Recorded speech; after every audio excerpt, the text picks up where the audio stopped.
119 მომხრე არც ერთი წინააღმდეგი ბატონი გიორგი არჩეულია საზოგადოებრივი მაუწყებლის სამეურვეო საბჭოს წევრად. საქართველოს პარლამენტმა საზოგადოებრივი მაუწყებლის სამეურვეო საბჭოში აჭარის უმაღლესი საბჭოს მიერ წარდგენილი კანდიდატურა დაამტკიცა.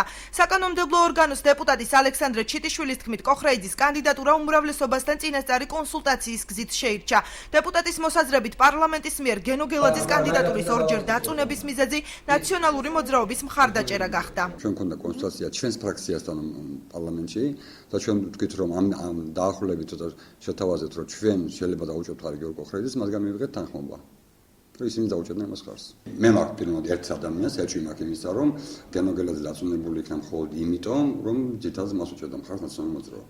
პარლამენტის თავმჯდომარე დავით უსუფაშვილის განმარტებით, მიუხედავად იმისა, რომ საკონსტიტუციო სასამართლოს გადაწყვეტილებით ძველ 7-კაციან ბორცვს უფლებამოსილება შეუნარჩუნდა, დღევანდელი მდგომარეობით წინა სამეურვეო საბჭო უფლებამოსილი არ არის რაიმე გადაწყვეტილება მიიღოს.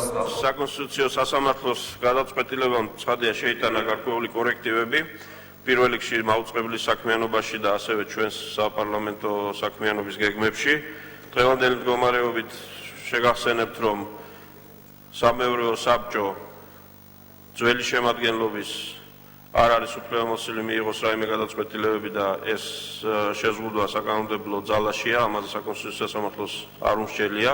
საქართველოს პარლამენტის წევრის მურმან დუმბაძის განცხადებით კი ბორდის დამტკიცების შემდეგ ტელევიზიაში შექმნილი ვითარება საკანონმდებლო ცვლილებით დარეგულირდება. საქართველოს პარლამენტის უმთავრესი ფუნქცია, რომ საქართველოს კანონებში შეიტანოს ცვლილება და განახორციელოს რეფორმა, არის პრიორიტეტული. ჩვენ რეფორმას ვახორციელებთ და ვცნობთ საკონსტიტუციო სასამართლოს გადაწყვეტილებასაც. ამ ეტაპზე 7 წევრი არის, ასე ვთქვათ, ძველი ბორდის წევრი, ახალი არჩეულია კიდევ 7 წევრი. ამ შემთხვევაში შეიძლება ვთქვათ, რომ არითმეტიკულად ჯამში გამოდის, რომ საზოგადოებრივ მაუწყებელს ყავს ბორდის 14 წევრი.